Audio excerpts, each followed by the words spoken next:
Isang mapagpalang araw po sa ating lahat. Maraming salamat sa Diyos. Purihin ang Panginoon. Pagnilay-nilay ng salita ng Diyos, ang mabuting balita, sinabi ni Jesus na susulat. Ang mga natala rito'y sinulat upang sumampalataya kayong si Jesus ang Mesiyas, ang anak ng Diyos, sa gayoy magkaroon kayo ng buhay na walang hanggan. Hindi ko ikinaiyang mabuting balita tungkol kay Kristo sapagkat ito yung kapangyarihan ng Diyos sa ikaliligtas ng bawat mananampalataya. Hindi ba ninyo alam na binibigyan kayo ng Diyos ng pagkakataon na magsisi at magbalik loob at magbagong buhay? Kaya't napakabuti ng Diyos sa inyo. Gayon kadakilang pag-ibig ng Diyos na pinadama niya sa atin. Alam natin na sa lahat ng bagay, ang Diyos ay gumagawang kasama ang mga nagmamahal sa Kanya, ang mga tinawag ayon sa Kanyang panukala para sa ikabubuti nila. Hindi ba ninyo alam na binibigyan kayo ng Diyos ng pagkakataon? Umayo kayo, gawin niyong alagad ko ang lahat ng bansa. Bautismo ninyo sila sa ngalan ng Ama, ng Anak, at banal na Espiritu ng Diyos, at turuan sa lahat ng ipinag-uutos ko. Tandaan ninyo, ako'y laging kasama nyo hanggang sa katapusan ng sanlibutan. Hindi lamang sa tinapay na bubuhay ang tao, kundi sa bawat salitang namumutawi sa bibig ng Diyos. Walang matuwid, wala kahit isa. Walang naghahanap sa Diyos, walang nakakaunawa.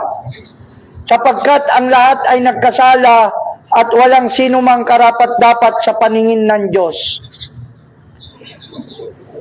Alam natin, gayon na lamang ang pag-ibig ng Diyos sa sanlibutan, kaya binigay niya ang kanyang bugtong na anak upang sumampalatay sa kanya hindi mapahamak, kundi magkaroon ng buhay na walang hanggan. Mapalad ang taong ang mga pagsuway ay pinatawad na, at ang mga kasalanan ay napawi na. Mapalad ang taong ang mga kasalanan ay nilimot na ng Diyos. Yamang pinawalang sala na tayo ng Diyos sa pamagitan ng ating pananampalataya, sa ganitong paraan ay meron na tayong kapanatagan sa harapan ng Diyos. Dati tayo'y kaaway ng Diyos, ngunit ngayon tinatawag niya na tayong mga kaibigan, alang-alang sa pagkamatay ng kanyang anak na si Jesucristo na ating Panginoon at tagapagligtas. Sapagkat kamatayan ang kabayaran ng kasalanan, ngunit ang kaloob ng Diyos ay buhay na walang hanggan. Kabag-abag ang ating kalagayan. Sinong magliligtas sa atin sa katawang ito na nagdudulot ng kamatayan? Walang iba kundi si Jesucristo na ating Panginoon at tagapagligtas. Lahat ng pinapatnubayan ng Espiritu ay anak ng Diyos. Alam natin na sa lahat ng bagay, ang Diyos ay gumagawang kasama ang mga nagmamahal sa Kanya, ang mga tinawag ayon sa Kanyang panukala para sa ikabubuti nila. Ano pang masasabi natin dito? Kung ang Diyos ay panig sa atin, sinong laban sa atin? Sinong makapag-iwalay sa pag-ibig ng Diyos? Ang paghihirap ba, pagtitiis, kagutuman, tabak, kamatayan, kaubaran? Walang sinumang makapag-iwalay sa pag-ibig ng Diyos. Gayon na lamang ang pag-ibig ng Diyos sa sanlibutan, kaya binigay niya ang kanyang bugtong na anak upang sumampalatay sa kanya hindi mapahamak, kundi magkaroon ng buhay na walang hanggan. Kung ipayag ng iyong mga labi na si Jesucristo ay Panginoon at manalig ka ng buong puso na siya'y muling binuhay ng Diyos, maliligtas ka. Maliligtas ang lahat ng tumatawag sa pangalan ng Panginoon. Kaya't ang pananampalataya ay bunga ng pakikinig at makarinig lamang tayo kung may mga ngaral tungkol kay Kristo Jesus. Napakasagana ang habag ng Diyos. Di matarok ang kanyang kayamanan, karunungan at karaman. Di malirip ang kanyang panukala at pamamaraan.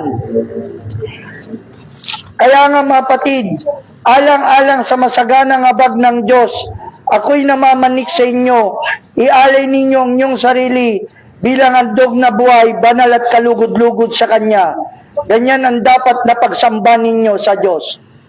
Ang Panginoon ang paghariin ninyo sa inyong buhay at huwag niyong susundin ang pitan ng laman at bigyan nasa ang mga ito. Walang sinumang nabubuhay sa kanyang sarili lamang. Kung tayo'y nabubuhay tayo sa Diyos. Kung tayo'y mamatay tayo para sa Diyos.